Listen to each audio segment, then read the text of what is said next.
Hello friends, welcome to our channel Creating Essence. I am Megan. Thank you so much for stopping by today.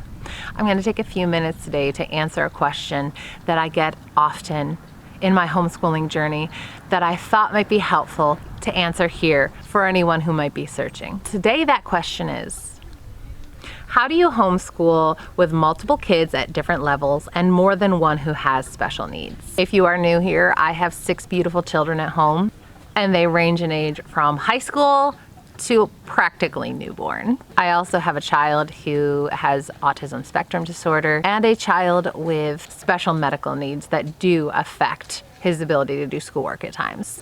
I know it's kind of oversimplifying the answer, but truly for me, the answer is one day at a time.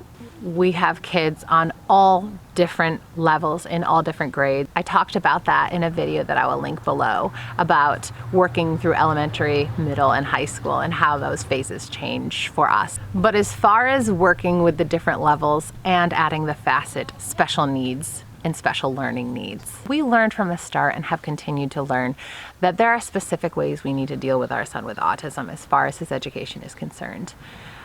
He can be very, very distracted and have an incredibly difficult time focusing. He can be hyper-focused. He can struggle with impulse control. And he can also just be a kid who does not want to sit down and do his schoolwork. And that is completely neurotypical. We have learned so many strategies over the year for how to keep him focused and motivated. And I work really hard to find curriculum options that are truly interesting to him. I kind of hedge our bets as far as capturing his attention and keeping his focus in that way. Every single phase of parenting kids with special needs, much less educating them, shift and change. And if you have kids with special needs, you understand that things that were a struggle when they were toddler and preschool aren't a struggle when they're 12.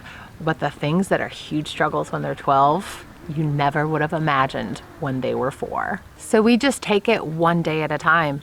I pay attention to sensory triggers, and if there are certain tics happening, I've just come to understand my kid over the years and what that kind of means he's needing at that moment. So we'll take breaks often if it seems like he needs it. I've noticed when he does particular things like really aggressively cracking his knuckles and things that he needs some of what's called heavy work sensory input. So I'll have him do things like I'll challenge him to take a quick break and go do this many chin-ups on the chin-up bar. Or I'll time him running laps around the house and see if he can beat his own time and give him a prize at the end. Or I will pay him a small amount to come out and fill a wheelbarrow with wood chips on the wood chip pile. Things that I know will give him that sensory input that his body is physiologically seeking and will hopefully help him focus better. I also have a child that has PANDAS, which is pediatric autoimmune neuropsychiatric disorders associated with streptococcal infections. Yep, that's why we call it PANDAS. So with him, we have medical issues. We also deal with impulse control and focus issues. And again, it's in an entirely different way, but we just take it one day at a time. And we know that every little bit of progress is progress, and we continue to move forward.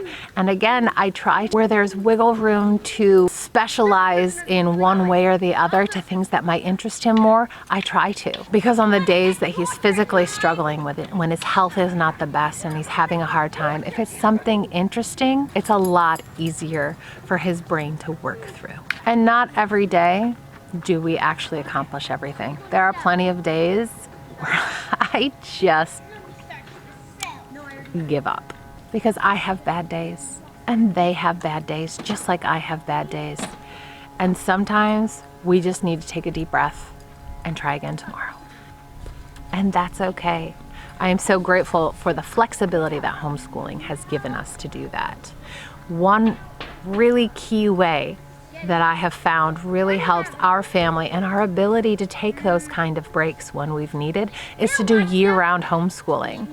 I will put a link to a video down below where I talked about year-round homeschooling and how we do that. But the really short version is we do 6 weeks on, 2 weeks off, all year round. The standard school schedule is 36 weeks of school time. Our schedule gives us 40 weeks out of each 52 weeks of a year of school time.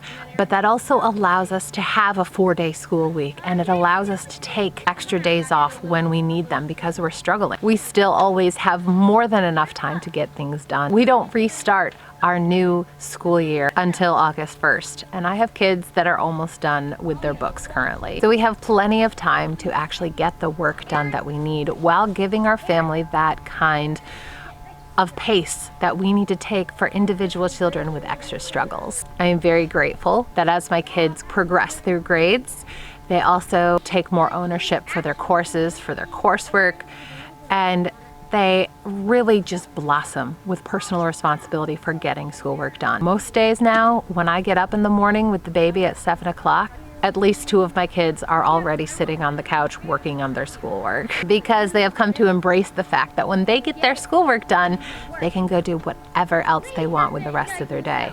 And that sense of independence that they take on, that I really try to encourage and reward, really enables our family to be as flexible as I need it to be to help my kids with special needs learn the way they need to learn. I hope that was helpful.